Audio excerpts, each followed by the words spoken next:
Donc voilà, bloc sélectionné. Le T ici enclenché. On a modifié la couleur de contour.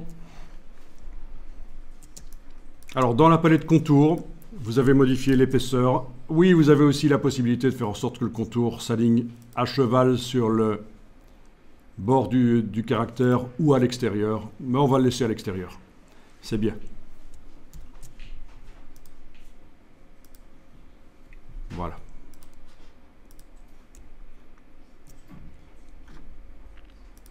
On va s'attaquer maintenant au dégradé dans InDesign. Donc, votre bloc est sélectionné. Dans la palette des outils, c'est bien ceci qui est enclenché. Vous indiquez que vous modifiez la couleur de fond. Vous activez la couleur de fond. Elle doit aller en premier plan.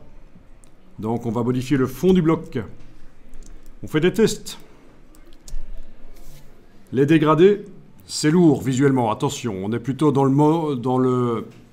la mode flat design à notre époque. Donc faites gaffe à l'usage des dégradés. Ça peut nuire à la santé graphique de vos compositions.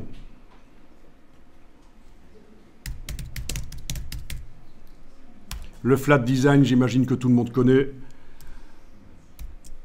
On l'utilise pas mal pour les icônes notamment. On ne fait plus beaucoup d'icônes avec du dégradé dedans, mais c'est valable aussi pour tout type de composition. C'est revenu à la mode à un certain moment. C'est revenu à la mode les dégradés, mais voilà. Donc là, je ne suis pas en train de vous montrer des exemples de dégradés, mais plutôt des exemples de flat design, justement. C'est la tendance actuelle. Ça peut être intéressant de s'informer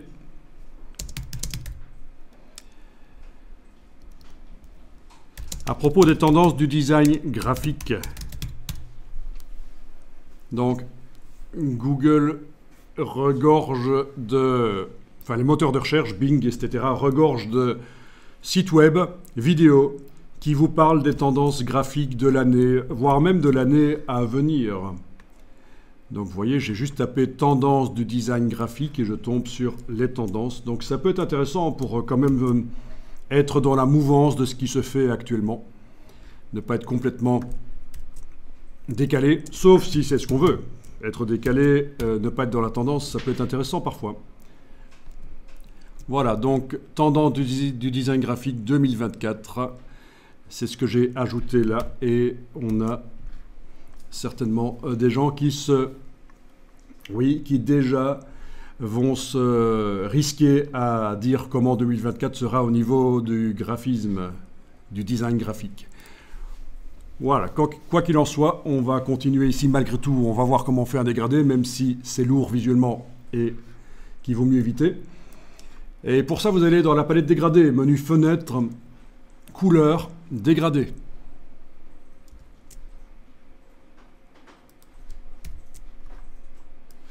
Donc, contrairement à Illustrator, je ne pense pas que la palette puisse ici être agrandie, ce qui est bien dommage. Vous allez cliquer sous le dégradé. Vous avez mis un échantillon. Il y en a un autre qui est apparu de l'autre côté. Et le dégradé est sur le bloc.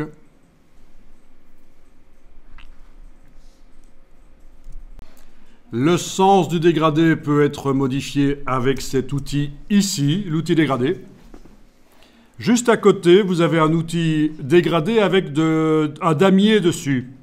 Ça, c'est quand on voudra créer de la transparence, c'est autre chose, c'est intéressant. Éventuellement, même des images qui s'évaporent vers la transparence. L'outil de droite là pourra servir, mais dans un premier temps, on va utiliser l'outil de gauche. Et vous tracez, et ça détermine le sens. Voilà. Ça peut donner quelque chose de réaliste finalement. Ceci finalement est assez réaliste. Je vais d'ailleurs l'enregistrer ici. Vous pouvez aussi faire quelque chose quand vous avez obtenu un bon résultat. 55, c'est le nom du document. Et donc c'est une simulation de... Et là je vais cliquer à côté avec la flèche noire, rien n'est sélectionné. Je vais enclencher la case aperçue dans le bas de la palette des outils. Voilà.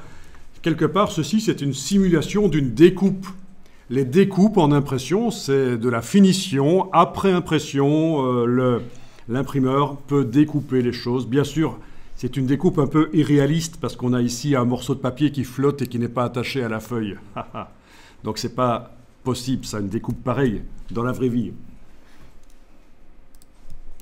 Voilà, ici dans Google, j'ai juste tapé impression découpe exemple. Donc je me suis risqué à le faire en français. Et on a des exemples de découpe. Quelle surprise! Donc voilà, ah ben voilà justement un bon exemple, le 8. Évidemment, ils ont été obligés, le 8, de l'attacher comme ceci, sinon ça flottait et ça ne marchait pas. Donc astuce, ils l'ont fait en deux parties. Vous voyez, c'est un peu cet effet-là qu'on est en train de faire sur notre document, sauf que ça coûtera rien de faire ça, puisque ce n'est pas une vraie découpe, notre document, c'est une simulation, mais peut-être que les gens qui vont recevoir le document vont avoir l'impression que c'est une découpe. Bien. Donc les découpes, bien sûr, c'est utilisé aussi pour faire du packaging.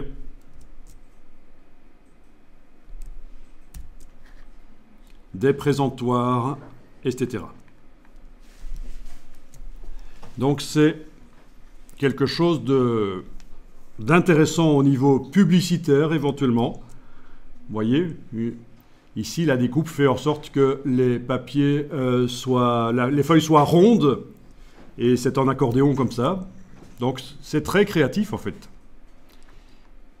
Ici on vous montre ce genre de machine parce que ça sert à prototyper, c'est pour faire les projets de découpe, mais la découpe se fait réellement chez l'imprimeur en fait. Avec ceci, des couteaux à découpe, des plaques, les feuilles de papier après impression sont pressées contre ça. Ce sont des couteaux, en fait, des lames. Voilà. Et ça, c'est pour faire un packaging, visiblement. Une boîte.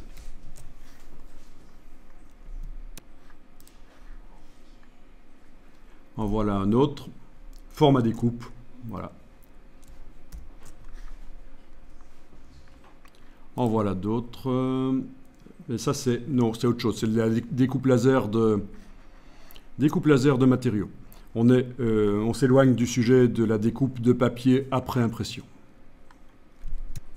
Voilà, ici j'ai tapé format découpe et en voilà. En voilà, voilà. Je ne sais pas si vous saviez que ça fonctionnait comme ça, mais voilà, voilà.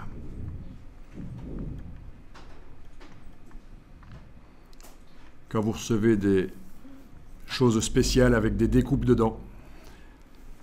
Bien. Alors, au niveau du dégradé, vous allez pouvoir double-cliquer, donc toujours en ayant le bloc sélectionné. On travaille sur le fond du bloc. Voilà, on teste éventuellement en amenant sur les petits échantillons. On peut mettre des échantillons intermédiaires en cliquant, en le bougeant, en amenant une couleur sur lui, en créant une couleur spécialement pour lui aussi. Voilà, donc tout sera possible. Waouh, c'est à côté.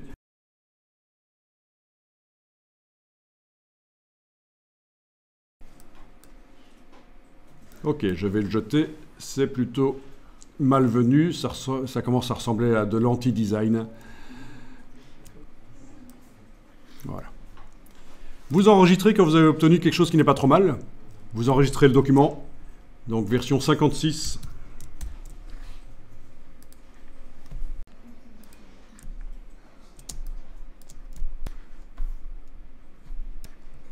Alors on va aller modifier un peu la force de l'ombre et peut-être sa dimension pour adapter un peu aux nouvelles couleurs. Peut-être qu'aux premières couleurs qu'on avait vues quand on avait ouvert le document ça convenait, mais peut-être que là ça ne va plus.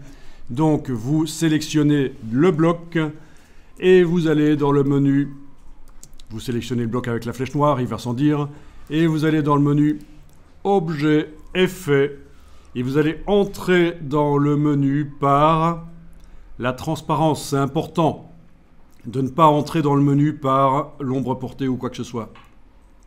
Voilà. Donc, les effets arrivent, dont les effets de transparence. Et vous voyez qu'il n'y a pas l'effet spécial ombre portée qui est appliqué. Pourtant, on le voit, non pas une ombre portée, qu'est-ce que je raconte, une ombre interne. L'ombre interne, on ne la voit pas. Comment ça se fait que ce n'est pas enclenché, l'ombre interne? Est-ce que quelqu'un sait répondre à cette question? La réponse est sur l'écran. Il y a une ombre interne, on la voit.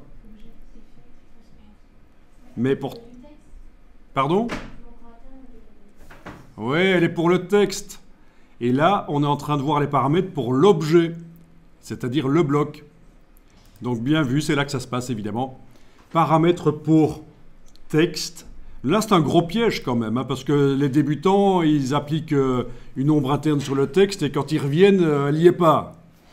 Ils oublient qu'en fait, il faut aller voir les paramètres pour le texte. Ombre interne, c'est là. Je clique sur le mot ombre interne pour voir les paramètres sur la droite là.